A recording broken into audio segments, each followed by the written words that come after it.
October 8, 1943, 6,000 FT above the Netherlands.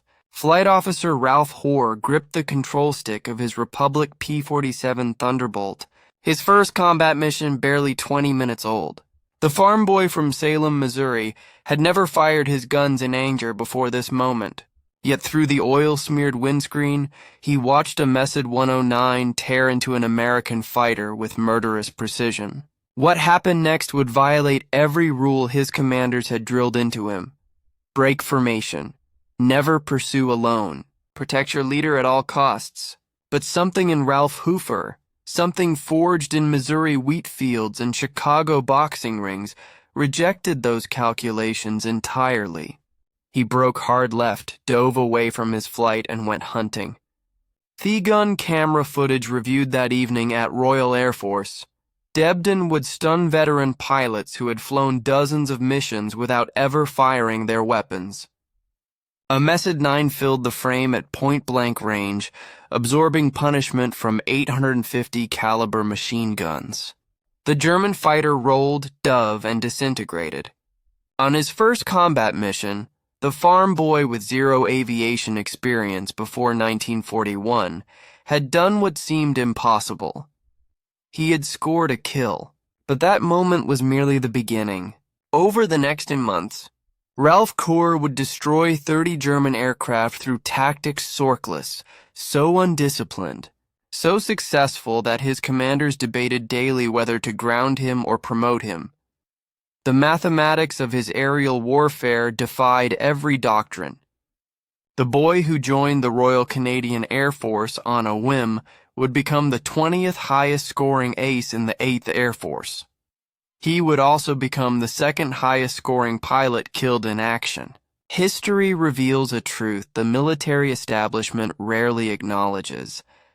Sometimes the greatest warriors succeed not despite breaking every rule, but because they break every rule.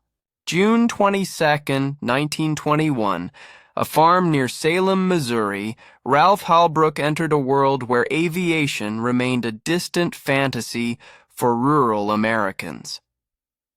His father worked in a region where automobiles themselves were still novelties. The boy, who would one day fly the most advanced fighter aircraft in the world, grew up without electricity in many farm homes, without indoor plumbing, without any suggestion that the sky would become his domain. When Ralph was 4 years old, his father died, his mother remarried, and the boy took his stepfather's surname, Hoare. The name would eventually appear in combat reports, intelligence debriefs, and memorial services across England. But in 1925, it was simply the name of a Missouri farm boy learning to work the land, fix machinery, and survive the Depression.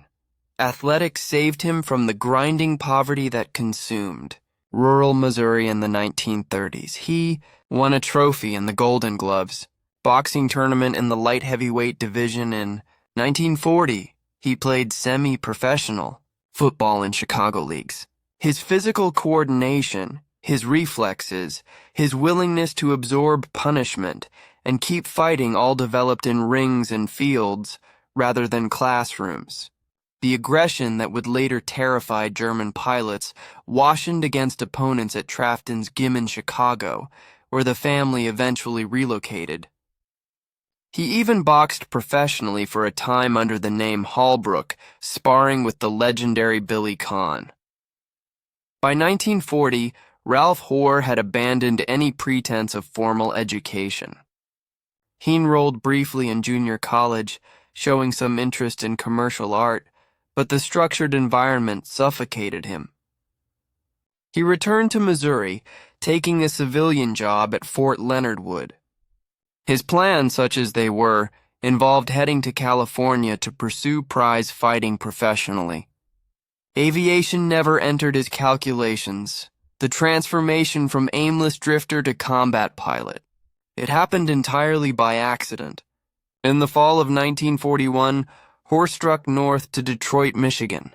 He'd contracted to deliver a new 1942 Hudson automobile from the factory to a purchaser on the West Coast in exchange for travel expenses. While awaiting the vehicle's availability, he took a day trip across the Detroit River to Windsor, Ontario. An immigration official, assuming the young American had crossed the border specifically tone list, directed him to a Royal Canadian Air Force recruiting office. Hoofer had never considered flying. He had never been inside an aircraft. He had no technical education, no navigation skills, no understanding of aerodynamics or ballistics, but the spontaneous impulsiveness that defined his character took over. On July 19, 1941, within hours of crossing the border, he had enlisted in the RCAF as an aviation cadet. The contract to deliver the Hudson automobile was abandoned. California and prize fighting were forgotten. The decision should have ended in disaster. Aviation training in 1941 required mathematical precision, technical knowledge, instrument reading skills, and careful adherence to procedure. Ralph Hoare possessed none of these qualities, yet somehow he completed elementary flight training in Canada. He mastered basic aircraft control. He passed navigation courses despite having no natural aptitude for the subject. He absorbed gunnery instruction despite never having fired a weapon in aerial combat. By October 1942, Sergeant Pilot Hoofer shipped to Britain. The RCAF posted him for additional training rather than combat operations. Months passed. The war intensified across Europe and North Africa. American forces entered the conflict after Pearl Harbor. Yet Hoover remained in training units, watching the war from the sidelines, growing increasingly frustrated. In June 1943, an opportunity emerged. The United States Army Air Forces began accepting transfers from Americans serving in the RCAF. With his flight hours and training, Hoare qualified for immediate assignment to a combat unit.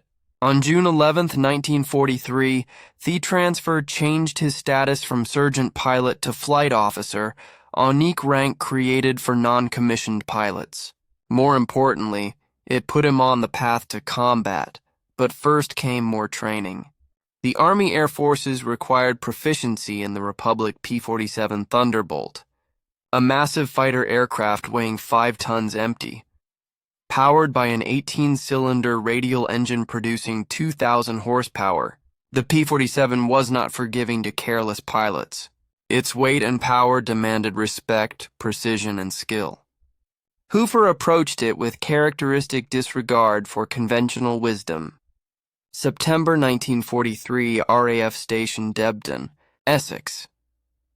Flight Officer Hoofer reported to the 334th Fighter Squadron, 4th Fighter Group, 8th Air Force. He could not have joined a more legendary unit if he had designed it himself. The 4th Fighter Group had been created on September 29, 1942 through the wholesale transfer of 3 RAF Eagle squadrons. These squadrons, numbered 71, 121, and 133, consisted entirely of American volunteers who had crossed into Canada to fight before the United States entered the war. The Eagles brought their own culture to the Army Air Forces. Independent by nature, aggressive to the point of recklessness, contemptuous of peacetime military discipline, they had made their reputations fighting in submarine Spitfires over France and the Channel. Their transition to American command did nothing to diminish their rebellious spirit. The 4th Fighter Group became known as the most individualistic, most aggressive, most successful fighter unit in the 8th Air Force. Into this environment walked Ralph Hoare, bringing his own unique brand of chaos. With his markedly long brown hair violating every grooming standard, his bright blue football jersey bearing the number 78 inner range, his gold snake ring worn on his left hand, he looked more like a college athlete than a military pilot. Around the base, he was often seen with Duke, an Alsatian dog he had adopted from a pilot who had bailed out over France. According to witnesses, Hoare sometimes took Duke on local flights, crouching down to create the illusion of the dog at the controls when passing other pilots. He would leave his parachute behind to make room in the cockpit. His appearance was merely the surface manifestation of deeper rebellion. Hoare approached military discipline the way he approached everything else, with cheerful disregard. He was picked up by military police in London for not wearing rank insignia. During the arrest, they discovered he was not carrying identification cards. His Class A uniform blouse was tailored in zoot suit fashion, a style associated with jazz culture rather than military professionalism. Everything about him suggested someone who would wash out of combat aviation within weeks. Then came October 8, 1943.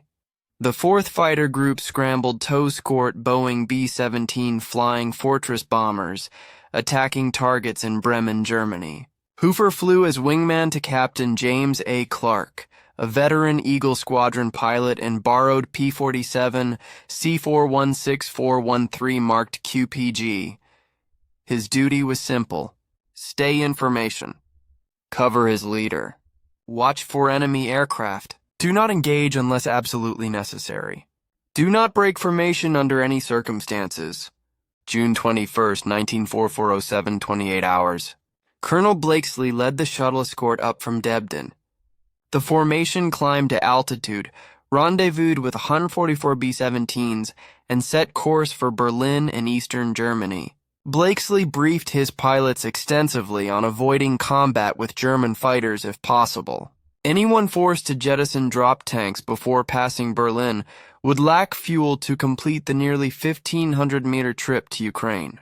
The message was clear: stay in formation, follow the plan, do not deviate. The mission proceeded smoothly across Germany and Poland. Over western Poland, one Mustang and a B-17 were lost in a brief encounter with Fowler, Wolf 190s. Hofer predictably became separated during the engagement. The formation continued east and navigated carefully over unfamiliar Ukrainian territory. Blakesley's navigational skill proved masterful. The squadrons of P-51s arrived at Pirin exactly on time. Before an audience of Soviet dignitaries and Red Air Force officers, Blakesley and his pilots taxied into position and shut down. Taking stock of the force, it became clear that all but 2 P-51s had made it. One had been lost over Poland. The other, piloted by Lieutenant Ralph K. Hofer, was missing. As Blakesley learned later, Hofer had become separated during the brief dogfight, but continued eastward alone. Navigation never being his strong suit, he made a non-scheduled landing at a Red Air Force field at Kiev. Well off course. Suspicious Soviet authorities held him in protective custody for 4 days while they verified his identity through proper channels. On June 26th, the shuttle force took off from Soviet bases and hit targets in Eastern Europe before flying onto bases in Italy. Released finally by the Soviets, Hofer followed several days behind with 2 other pilots whose Mustangs had mechanical problems. During the flight to Italy, one pilot suggested to Hoare that his heading was wrong. Hofer, confident as always in his navigation, despite having no natural aptitude for it, remained adamant he was correct. The 2 others left to pursue a different course. When arrived in Italy at the intended base, one landed in Sicily. Hofer, running out of fuel, followed a flight of British aircraft and landed in Malta, hundreds of miles off course. Days later, he rejoined his group in Italy. On July 2, 1944, Blakesley offered his P-51s as additional escorts for 15th Air Force heavy bombers attacking Budapest, Hungary. The mission launched from Fodia, Italy. The 4th Fighter Group climbed to altitude and set course north. Over Budapest, they encountered a large formation of Mesmet 109. A savage melee ensued. Captain George Stanford of the 335th Squadron was leading his flight with Hoare, filling in as his wingman.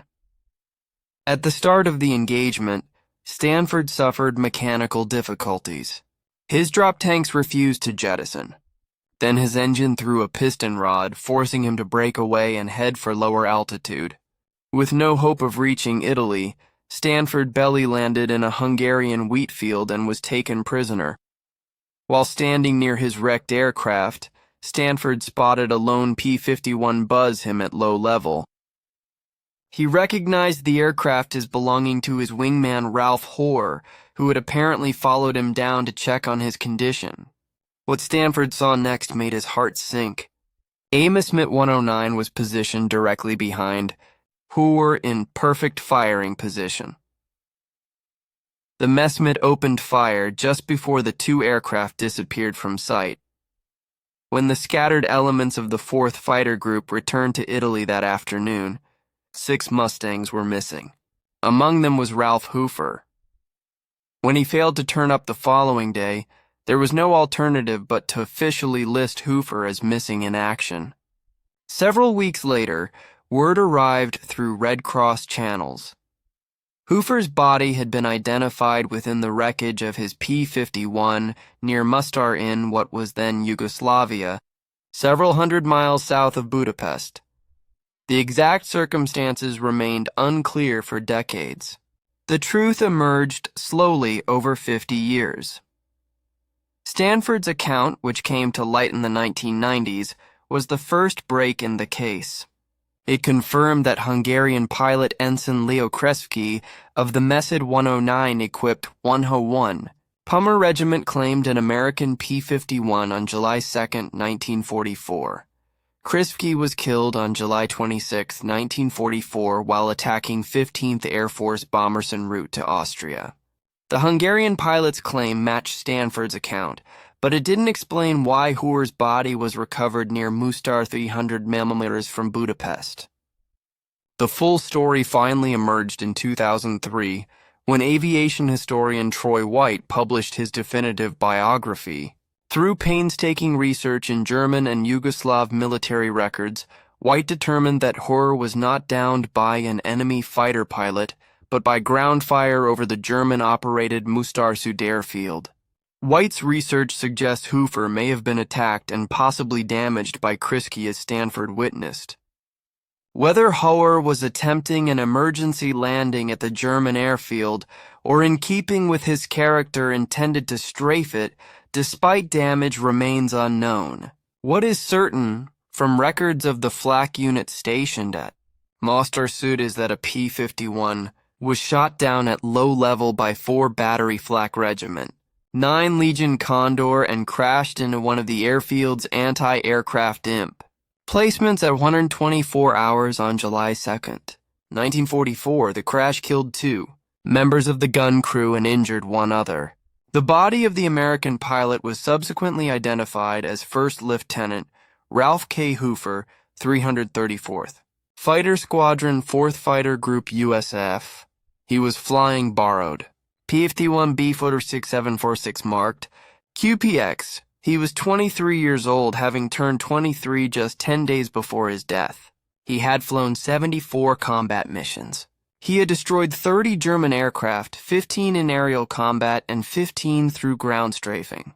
He had earned the Distinguished Flying Cross with 3 oak leaf clusters, and the Air Medal with 3 oak leaf clusters. He had also been awarded the Purple Heart and the European African Middle Eastern Campaign Medal with 3 bronze stars. Hofer is buried at Jefferson Barracks National Cemetery in St. Louis, Missouri in Section 79. Sites 254 to 256. The grave is a mass burial containing other unidentified American servicemen whose remains could not be separated. He was the 20th highest scoring ace in the 8th Air Force. He was the 2nd highest scoring 8th Air Force pilot killed in action. What the statistics cannot capture is the psychological impact of pilots like Hoare on German air crews. By spring 1944, the Luftwaffe was bleeding experienced pilots at unsustainable rates. American fighter escorts appeared over German airspace in overwhelming numbers. German fighter pilots faced impossible odds, knowing that American pilots would engage aggressively at any opportunity. Then there were pilots like Hofer who did not simply escort bombers or respond to threats. They hunted. They broke formation to pursue single enemy aircraft deep into German territory. They strafed airfields defended by flak batteries. To German pilots trained in rigid formations and careful tactical coordination, such behavior appeared insane. What the Germans failed to understand was that pilots like Hoare were not following American tactical doctrine. They were rejecting it entirely. The doctrine emphasized formation integrity, mutual support, coordinated attacks, and risk management. Hofer's approach emphasized individual aggression, opportunistic engagement, acceptance of extreme risk, and complete disregard for coordination. The 4th Fighter Group produced Morrises than any other fighter group in the 8th Air Force. 81 pilots achieved AC status with 5 or more confirmed victories. Their combined total exceeded 1,000 German aircraft destroyed. Within this elite community of fighter pilots, Hoare stood out as the most individualistic, most aggressive, most undisciplined member. Colonel Don Blakesley, who commanded the 4th Fighter Group and flew 490 missions himself without being shot down, had mixed feelings about Hoare. Blakesley valued aggression and results. He despised sloppiness and indiscipline. Hofer delivered the results. While embodying everything Blakesley opposed about military chaos, their relationship was contentious. Blakesley grounded Hofer multiple times. He denied him privileges. Yet, he kept clearing Hofer for combat missions because the young pilot kept delivering victories. Major James Goodson, another 4th Fighter Group ace who scored 15 air and 15 ground victories, wrote extensively about Hofer in his memoir, Tumult in the Clouds. Goodson described Hofer with fondness mixed with exasperation.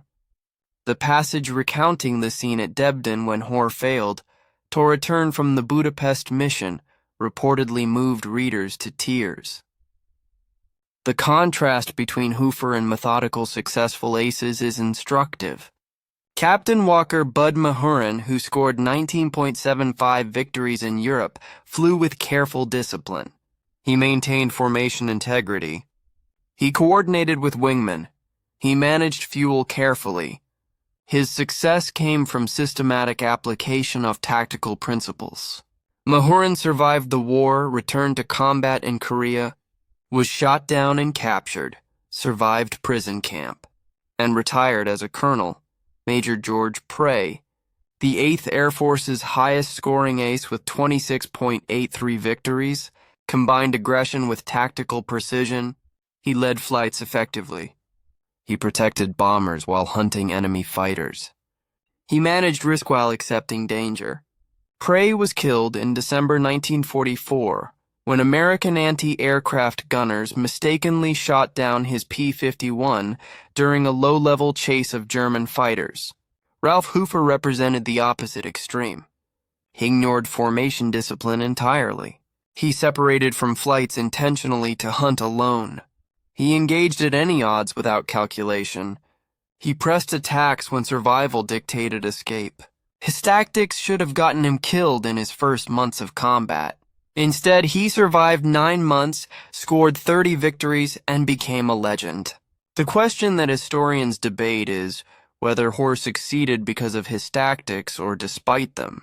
Maximum aggression, unpredictability, and willingness to take extreme risks created opportunities that cautious pilots missed. When Hoare broke formation to chase enemy aircraft, German pilots were not expecting a lone American fighter. When he pressed attacks at close ranges, enemy pilots panicked rather than fought effectively. The other argument suggests that Hofer succeeded through luck and natural skill, despite tactics that repeatedly put him at maximum risk. His situational awareness kept him alive when alone and outnumbered. His gunnery skill let him kill quickly before counterattacks developed. His aircraft handling let him escape situations that trapped other pilots. The truth likely combines both factors. Hoare's natural aggression and skill created opportunities. His luck let him survive long enough to exploit them. His tactics maximized short-term success while guaranteeing eventual death. He was always going to die in combat. The only question was how many enemy aircraft he would destroy first. For his squadron mates, Hoare's death carried complex emotions. Relief that they no longer had to explain his absences to angry commanders, mixed with grief at losing a friend and respect for his achievements. The young pilot who wore football jerseys and snake rings, who flew with his dog Duke on local flights, who commented on alpine scenery during combat missions, was gone. American war correspondents had lionized Hoover in the months before his death. Virginia. Irwin's extensive profile for the St. Louis Post-Dispatch in June 1944 captured his personality in detail. She described a young man uncomfortable with hero worship but aware of his own success. When she asked about being celebrated for liberating conquered peoples, Her replied he would go beatered from embarrassment. When asked about his success as a fighter pilot, he called it just one of those things. After his death, tributes appeared in newspapers across Missouri. The local boy who had drifted through Depression-era jobs, who joined the Canadian Air Force on a whim, who flew 74 combat missions while violating every rule, became a symbol of American fighting spirit. In the decades after the war, Hoer's legend grew. Aviation historians researching 4th Fighter Group records found his story repeatedly. His gun camera footage survived in archives. His after-action reports revealed a pilot who engaged enemy aircraft with shocking frequency. His personnel file documented constant disciplinary issues alongside exceptional combat results. He became a case study in the tension between military discipline and combat effectiveness. Modern fighter pilots studying historical aces inevitably encounter horror. His story generates debate in every fighter squadron ready room where it is discussed. Some pilots see him as an inspiration, proof that aggression and individual initiative can overcome doctrine. Others see him as a cautionary tale, a skilled pilot whose indiscipline ensured early death. Both interpretations are valid. The broader lesson of Hoer's story concerns the nature of warfare itself. Military organizations exist to coordinate large-scale violence through systematic application of doctrine. Success depends on coordination, mutual support, and adherence to plans. But warfare also rewards individual initiative, aggression, and willingness to exploit fleeting opportunities. Ralph Hoover existed at the extreme edge of tolerable individualism. His commanders let him operate because he produced results. Had he flown in a unit with less aggressive traditions, he would have been grounded permanently. The 4th Fighter Group provided exactly the right environment for Hoover to thrive. A unit aggressive enough to appreciate his kills, but disciplined enough to function despite his presence. The 30 victories he scored came at a cost beyond his own death. Other pilots died covering for his absences. Formations weakened when he broke away. Missions became more dangerous. His commanders spent hours managing the chaos he created. From a purely mathematical perspective, each German aircraft destroyed represented one less threat to American bombers. By mid-1944, Germany could not replace losses in either aircraft or trained pilots. Every kill mattered. From a systemic perspective, if every pilot in the 4th Fighter Group had operated like Hoer, the unit would have ceased to function. Formation escorts would have disintegrated. Bombers would have gone unprotected. Casualties would have soared. The success of aggressive individual pilots depended on the majority of pilots flying disciplined formations. Hoover was effective because he was exceptional. The 4th Fighter Group's approach was pragmatic. They tolerated Hoover's indiscipline because he produced results while containing the damage his behavior caused. They grounded him temporarily when his actions endangered others too directly. They promoted him reluctantly when his successes demanded recognition. They never resolved the fundamental tension between his value and his chaos. They managed it until he died. Modern military organizations face similar challenges with exceptional performers who cannot or will not conform. Special operations forces partially solve this problem by creating units where aggressive individualism is expected rather than tolerated. Fighter squadrons lack that luxury. They must maintain discipline while exploiting individual talent. On July 2, 1944, a farm boy from Missouri who should never have been a pilot, who joined the Air Force on a whim, who flew 74 combat missions while breaking every rule, who destroyed 30 German aircraft through sheer aggression, flew into anti-aircraft fire at a Yugoslav airfield, and died. He was 23 years old. He left behind a mother in Colorado, friends of Debden, a dog named Duke, and a reputation that would perplex military historians for 70 years. The 4th Fighter Group continued operations through the end of the war in May 1945. By war's end, they had destroyed over 1,000 German aircraft in aerial combat and ground strafing. 81 pilots achieved ace status. The unit became the most successful fighter group in the 8th Air Force by most metrics. Within that remarkable organization, Ralph Hofer remained unique. Not the highest scoring ace, not the most skilled pilot, not the most decorated, simply the most aggressive, most undisciplined, most individualistic fighter pilot in a unit known for producing aggressive, individualistic fighter pilots. His tactics should have killed him in weeks. Instead, he survived 9 months and destroyed 30 German aircraft by refusing to fly the way he was trained. In the end, that may be the most important lesson of Ralph Hoer's story. Military organizations train individuals to operate in systematic, coordinated ways. Most of the time, this approach produces optimal results. But occasionally, individuals emerge who succeed by rejecting the system entirely. These exceptional individuals create problems for command structures while delivering exceptional results. The 4th Fighter Group chose to tolerate Ralph Hoer until he died. They could not tame him. They could not replicate him. They could not fully understand him. They could only watch in amazement as a farm boy from Missouri, who wore football jerseys and flew with his dog, destroyed German aircraft at a rate that defied doctrine until the day anti-aircraft fire over Yugoslavia ended his brief violent career. His story stands as testament to truth military organizations rarely acknowledge. Sometimes the greatest warriors succeed not despite breaking every rule, but because they break every rule. Ralph Kid Hofer was not a good soldier. He was a brilliant fighter in war. That distinction matters more than any regulation he violated.